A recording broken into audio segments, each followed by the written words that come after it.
today's video, I just wanted to talk about why everyone is suddenly eating 150 grams of protein a day. Why is that happening? There's always been protein for probably since the beginning of time. And so why are people just all of a sudden eating 150 grams of protein per day? Well, for one, people are having so-called protein awakening.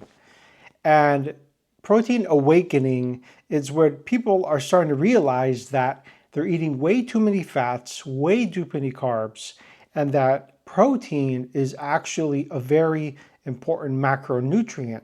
And because of more recent scientific research and fitness culture, people are now correcting that mistake.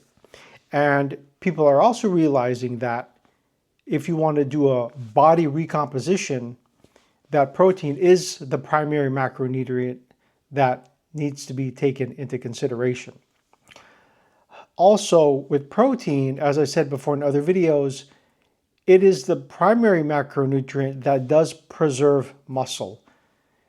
When you're dieting or when you're trying to build muscle, it's beneficial in both circumstances. And it does increase and keep your metabolism a little bit higher, and it does prevent you from looking skinny fat. Skinny fat is essentially where you're skinny in the arms and other parts of the body and you have a belly. That's essentially skinny fat. So protein does help prevent from getting into that state. And also, one thing people struggle with is hunger. Now, when you have protein, it definitely controls hunger and it controls cravings, because protein is the most satiating macronutrient, more so than carbs and fats. And when you eat protein, you tend to eat fewer calories of protein just because it makes you just more full. And also, there's one aspect about protein that is underlooked, and that's the thermic effect of protein. So what is the thermic effect of protein? What does that even mean? So when you take in calories, those calories could come from proteins, fats, and carbs. When you digest protein, your body has to actually use energy to digest it. So if you think about that, your body actually has to expend energy in order to digest protein. It doesn't really do that with fats and carbs, but it does do that pretty significantly with protein. And it's believed about 20 to 30% of protein calories are burned during digestion, which is great because you're actually getting less and you're getting that thermic effect to help you burn calories while you're actually eating and digesting the protein. And also, there's been a lot of social media and fitness culture and influencers and bodybuilders and athletes really promoting high protein diets. And you can see that more and more in advertising and in food labels and packaging. They'll say this amount of food now contains this amount of protein. This amount of drink now contains this amount of protein. So people are just becoming more aware that it does definitely help with recomposition and muscle building. And of course, any sort of physical transformation requires protein, more so than carbs or fats. And so amino acids, many of the amino acids do come from protein, and your muscles grow when you have enough amino acids available. And if you eat too little protein or you don't eat the minimum amount that you need, then your body is not in a state where it will promote muscle growth. And this channel is about muscle growth in various situations. Muscle growth on a caloric deficit and also muscle growth on a caloric surplus. And so consuming protein does actually lead to more fat loss and less muscle loss. That is for sure, compared to if you just ate carbs and fats. And this whole idea of a body recomposition has been coming a trend in recent years. And essentially, what is body recomposition? So it's essentially taking where you are, building muscle and burning fat simultaneously. And that's a very attractive thing, because in traditional bodybuilding communities, they used to say, okay, you either are bulking or you're cutting. You can't do both. You're either doing bulking only or cutting only. And this whole idea of body recomposition, where you can do both simultaneously, build muscle and burn fat, is of course the most ideal situation. And I would say that if you're a newbie in the gym, where you don't have previous experience, you're brand new in the gym, your muscles have never been stimulated as much, you're more likely to be able to be more successful in doing body recomposition than someone who's been training for years.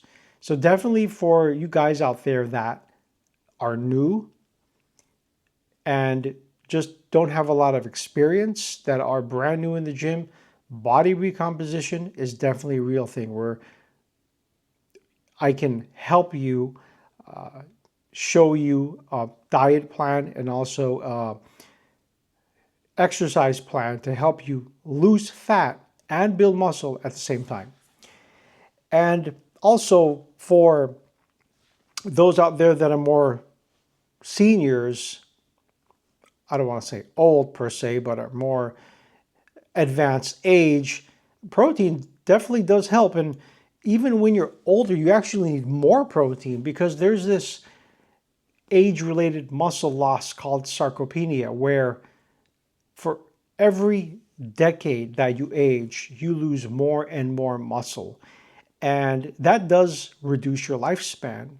Many scientific studies have shown that stronger muscles correlate with a longer lifespan. So definitely it is a primary factor, and it is a serious consideration for those who are older. And a practical target for getting protein, and I think I said this in my last video, is around 0.7 to 1 gram of protein per pound of body weight. And if you don't want to calculate 0.7, just make it easy for yourself and just go 1 gram of protein per pound of body weight. And for many men, let's say who weigh 150 to 180 pounds, it's just kind of an average weight, well, then it makes it easy. If you weigh 150 to 180 pounds, then you're going to take in 150 to 180 grams of protein. And so that's why why is everyone now wanting to eat 150 grams of protein, is because that's sort of the average or bare minimum of most men out there. And so just to go over some of the primary protein sources that I personally use to help me reach my protein goals are protein shakes, Greek yogurt, high protein snacks like protein bars, lean meats like lean beef, chicken, of course meal preps, chicken skewers, and just chicken breast in general. And when you eat these types of foods, it's a lot easier to hit your protein targets. Of course, you want to have a well-balanced and strong foundational diet first before just downing protein shakes. I would recommend having a strong diet of different foods, real foods, and then at the end of the day, if you can't hit that 150, you need maybe 25 or 35 more grams of protein to hit your, let's say, 150 gram target. Then you can have 1 scoop of a protein shake, which does typically contain around 24 grams of protein.